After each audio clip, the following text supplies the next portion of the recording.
Hey guys, I'm back with another quick video about music theory, and this time we're going to be talking about major thirds and minor thirds. You might not have heard of these, but I guarantee you've heard them, and I guarantee you play them if you play any instrument whatsoever.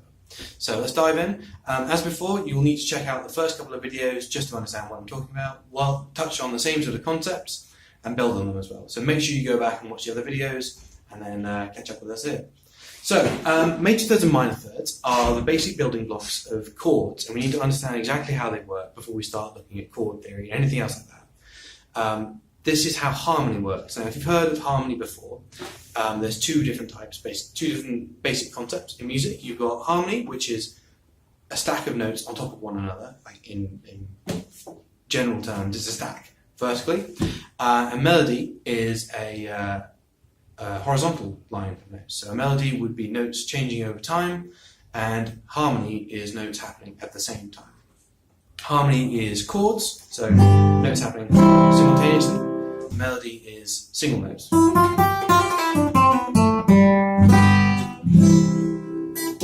So for our purposes, we're just going to start at the very beginning with major and minor thirds, and we're going to talk about how they work. So again, we're going to go back to our C major scale. It's the easiest one to work with because there are no accidentals, there's no sharps, no flats. It's very simple to talk about, and it's easy to understand where we are with it. So, boom, here is the C major scale, and you can see here I've got the tone, tone, semitone, tone, tone, tone, semitone.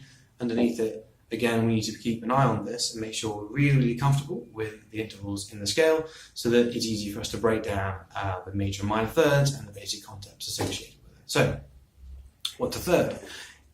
If we wanted to build a chord, we wouldn't just take the first note and stack the second note on top of it. What we need to do is we need to go take the first note, skip the next note, and then stack that next one on top of it. Now, the reason we do that is if we use two notes that are very close together, they're not going to sound pleasant to the ear. So if I use my C and a D together, if I play those two at the same time, you can hear there's not really a very nice sound coming out of that. It's very dissonant because they're just so close together. So instead what we do is we skip over, and rather than using C and D, we use C and E.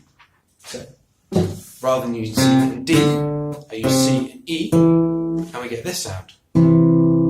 That is a lot nicer. They're a little bit further apart, so your ear can process them and really separate them. And that's what we call a third. The reason we call it a third is because rather than using note 1 and note 2, we're using note 1 and note 3. So obviously, you've got a third. That's your first, and that's your third. So what we're doing is we select C, and we select E. There's two different types of third in music theory. There's a major third and a minor third, and the only difference is how far apart they are. So a major third is what happens when you go from here and skip a note and go to the next one, and you've got two tones in between them.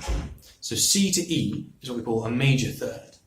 Now, a minor third is when you have a semitone and a tone between them, rather than two tones. It doesn't matter whether it's a semitone and a tone, or a tone then a semitone, so long as the sum is a tone and a semitone, rather than two tones. So if we looked at between E and G, for instance, so we go from E, skip F, and go straight to G, that would be a minor third, because E to F is a semitone, F to G is a tone. So E to G is a minor third. And that is the very basic principle of harmony, pretty much.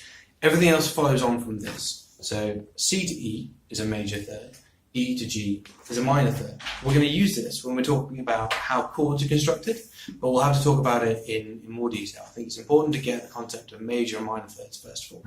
Just to put those on the guitar for you, if I do C to E, that's a major third, so we have this. And then E to G is the minor third instead.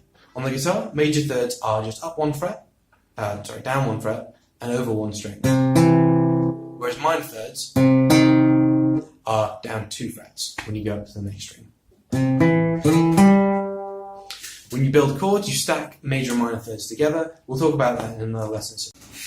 So I hope that's been useful. Thanks again for watching, and if you have any questions, feel free to ask. Bye.